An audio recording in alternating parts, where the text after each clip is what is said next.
This is Frank Islam, Chairman and CEO of FY Investment Group and your host of Washington Current Review, where we interview leading voices from business and politics that impact you, the viewer. Today our guest is Aziz Haniffa. He's the editor of the India Abroad. He will discuss President Obama's trip to India. Welcome, Aziz, to our show. Thank you very much, Frank. And thank you for coming. Thank you. It's a pleasure to be here. So the president went there not too long ago, just got back. Why was this visit important for President Obama? Was it important to him after the midterm election, where his party lost, as you know, the House of Representatives, and also reduced the number of seats in the Senate? And there was a referendum on his policy and on his agenda. So tell me a little bit about this. I think probably whether the trip was important to President Obama, I guess the jury is still out on that, because obviously the trip was a highlight for India in terms of a lot of the deliverables, etc. We spoke about this in terms of UN endorsement for its bid for a permanent seat, being taken off the entities list, etc. But whether it's going to be important for President Obama, I think, like I said, the jury is still out, because he took off immediately almost after the party got a drubbing at the midterm elections, where the essential core issue that made the voters so angry was the economic issue, unemployment, unprecedented heights. You know, the economy is stagnated. Yeah. We have a long road to recovery. Absolutely, and it's going to take a long time, and I think that is why just before he left too, he made the point that he was going to price open these markets in India and the other Asian countries that he visited. And also the first stop that he made in Mumbai, which was the commercial capital of India, and being the keynote at the USIBC Department of Commerce Forum, he was talking about jobs, he was talking about collaboration, innovation, etc. But these things are going to take time in terms of translating into jobs back in the US. And whether that's going to help him when the 2012 presidential elections come along is yet to be seen. But I think it was important and it was interesting that throughout the visit, a permeating theme was that he was scrupulously trying to also make sure that the domestic audience and the audience back home got this feeling that he was talking about jobs, how to innovate jobs, how to collaborate, how to price open these markets with the huge consumer market of 300 million in India, and the same message that he took across when he went to Indonesia, and then of course to South Korea for the G20 summit, as well as to Japan then for the APEC summit, was that I am on this visit not just because I've got to visit these countries on a junket or for some symbolic value, because I am trying to do my bit for the American people and get the economy going, get the export market going, and trying to get unemployment in terms of generating jobs back in America going. Very well said. As you know, I serve on the United States Export-Import Bank Advisory Committee. As the President said last year on this State of the Union address, he wants to double the exports to the Asian and open up the market for the American products and services to all over the world. Absolutely. So this is the trip to Asia was achieving towards that goal. Absolutely. And I think what is important is when you sort of review the whole trip to Asia, India was of course the country where there was the most amount of optimism generated, because as you know, just after the G20 summit and just after the APEC summit, there were all these headline stories in the Washington Post, in the New York Times, and in the Wall Street Journal that you know, what Obama was trying to press for at the G20 summit, etc., was sort of a failure, that all these countries were not necessarily going along with what had happened. And I think that has got a lot to do in the terms of the economic hump that happened, the global economic hump, you know, the recession that was almost upon them, has eased a little bit. And a lot of the other countries look back and say, hey, look, the US is in a mess and we don't have to go along with what they say all the time. So I think that's why the India trip was such, generated so much optimism, because here was him in tangible terms saying that, you know, the C-17 Boeing deal is going to happen, that's going to generate so many jobs. There are other, you know, turbines and other equipment being sold by American companies. So I think in a sense the India trip was in a way sort of the silver lining in an otherwise dark cloud of his entire Asia trip. I wouldn't say it was a dark cloud. It was not a it was not a full of optimism and the positive energy that created the trip to India. Absolutely, absolutely. Yeah. So let's yeah. just shift our gears Yeah. to the hot issue these days that we face in America and all over the world about the Pakistan issue and Afghanistan issue. You know, during his visit, President Obama never used the Kashmir word, Yep, but he did yeah. encourage for India and Pakistan to come together because they both countries have shared values and have a debate, discussions, and dialogue. Can you speak to that? Yes, it was very interesting that the man who during this campaign had created so much of angst in India, that, you know, if the Kashmir issue can be resolved, in that famous interview with Joe Klein in the Time magazine, where he said if the Kashmir issue can be resolved, the terrorism problem may ease for the US in Afghanistan and all over the world. And there was so much angst in India and among commentators and others. But here during his trip, and he scrupulously made it a point not to use the K word. And it was very interesting that during the press conference, he did not use the K word. Even when one of the questionnaires asked about the Kashmir situation, it was left to Manmohan Singh to very boldly say, we are not reticent about using the K word, and if we can have this composite dialogue going with Pakistan, and if Pakistan is going to make sure to clamp down on these terrorist havens that it offers, one of the issues that can be resolved and can be discussed is the Kashmir issue. But President Obama, of course, made it a point in sort of a roundabout way, both during his interaction with college students in Mumbai, to talk about the fact that India has a big stake in making sure that Pakistan is stable and will prosper and be economically viable, as much as he did during his speech to the parliament also, once again not using the K word, but in a sense saying that we encourage India and Pakistan to dialogue further. And it makes a lot of sense. Surely the last thing India wants is for the Taliban or so the extremists to take over Pakistan, because you don't want an unstable Pakistan on your border. Economically failed Pakistan, and as it is a problem already. Just imagine, you know, being a nuclear power, you know, extremists, you know, holding the reins in Islamabad. Yeah, you're right. You know, the president did say that it is in the interest of India for Pakistan to be stable, secure, democratic, and prosperous. Yes. And he made that point. And as you know, India is an anchor of stability in that part of the world, with Asia and all over the world, because it has a flourishing democracy.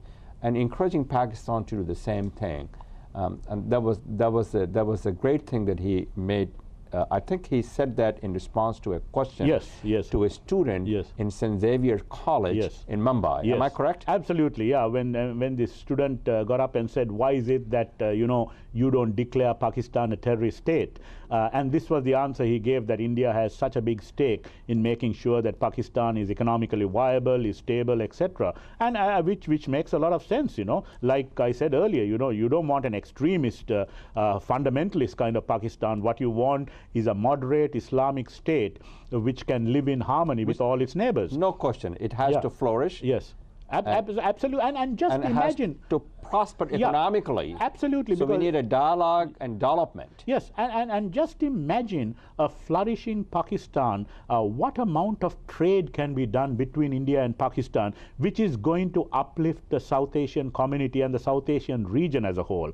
Now, you know, Pakistan doesn't offer most favored nation to India, even though India offers that. And a lot of India goods sometimes have to be gone through Dubai in terms of some of the goods that reach Pakistan. So just imagine if there was free trade between these countries in terms of revenue, you know, in terms of tariffs, in terms of taxes, and just alleviating the entire, and when you look at it very realistically, the South Asian Association of Regional Cooperation, SARC, why is it not prospering, even though it has this huge market, this huge population, as compared to ASEAN, the Association of Southeast Asian Nations, which those countries have so much of trade and commerce between one another. They have uplifted each other. And here are these two countries, since independence, still been mired in these old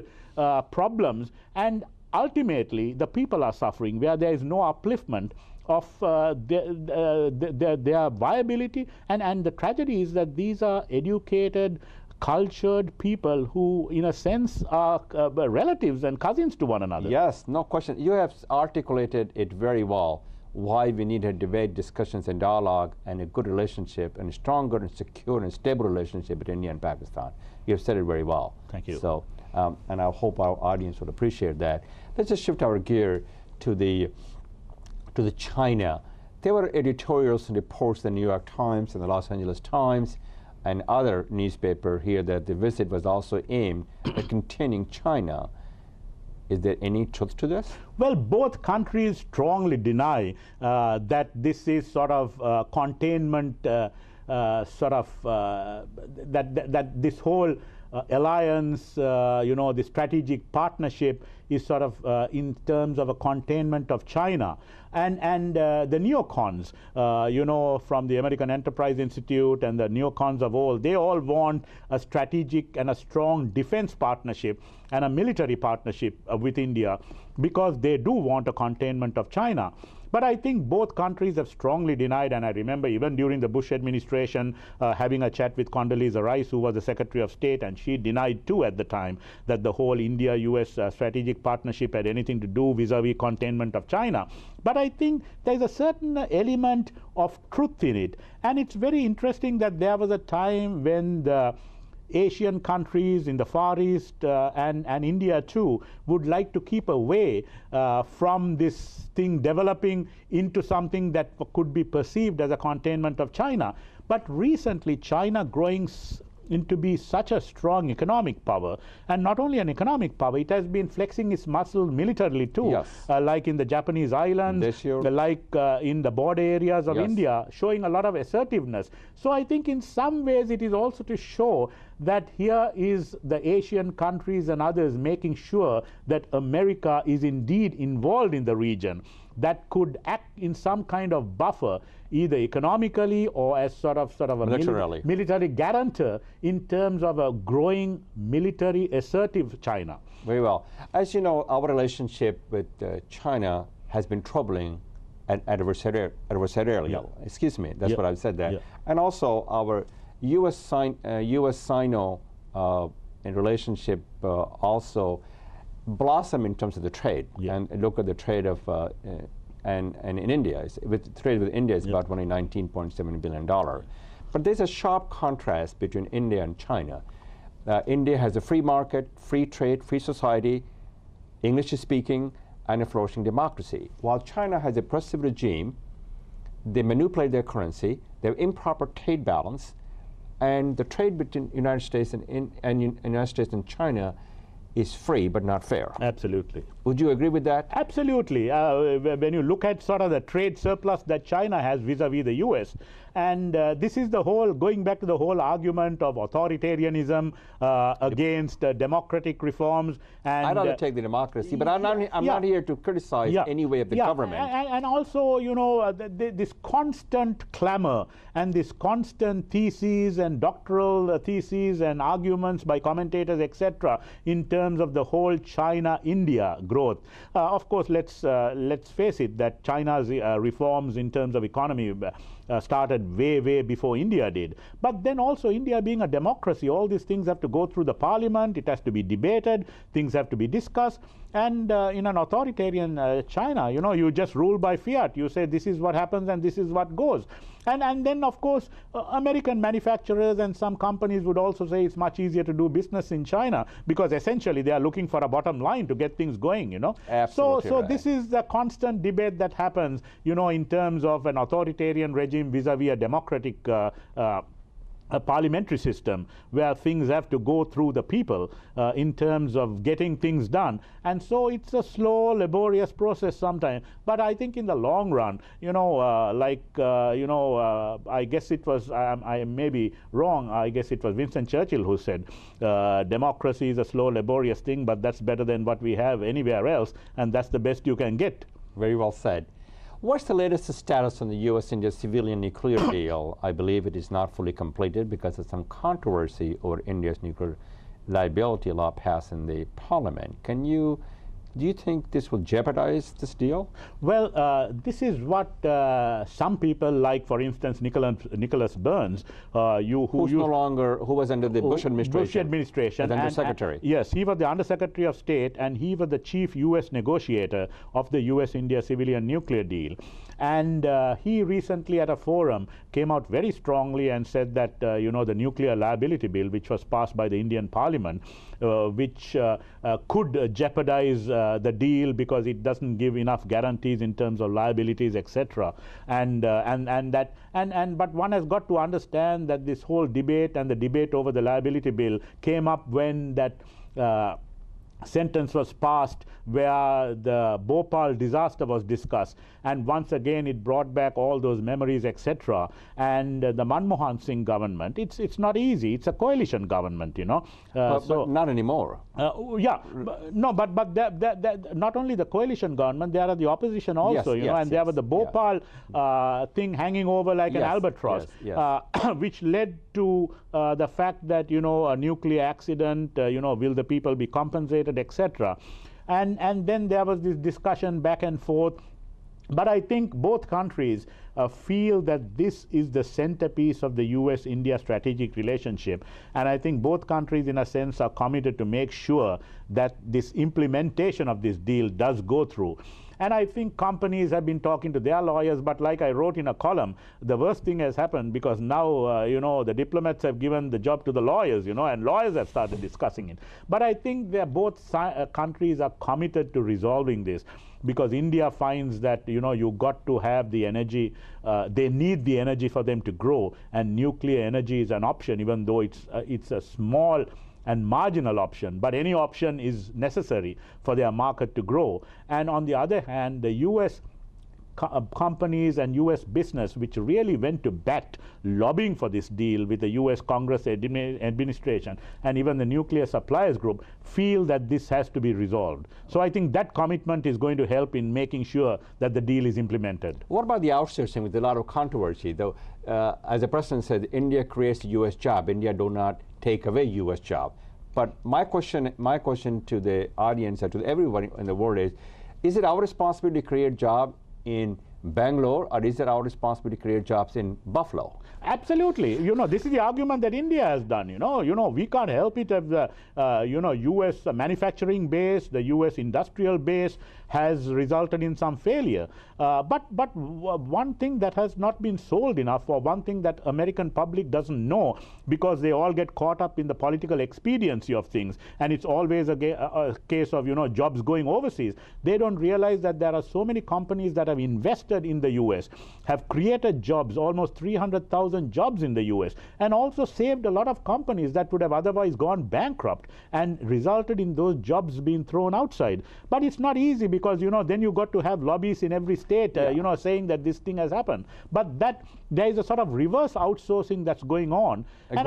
And I think that that sort of that thing comes and goes during election time.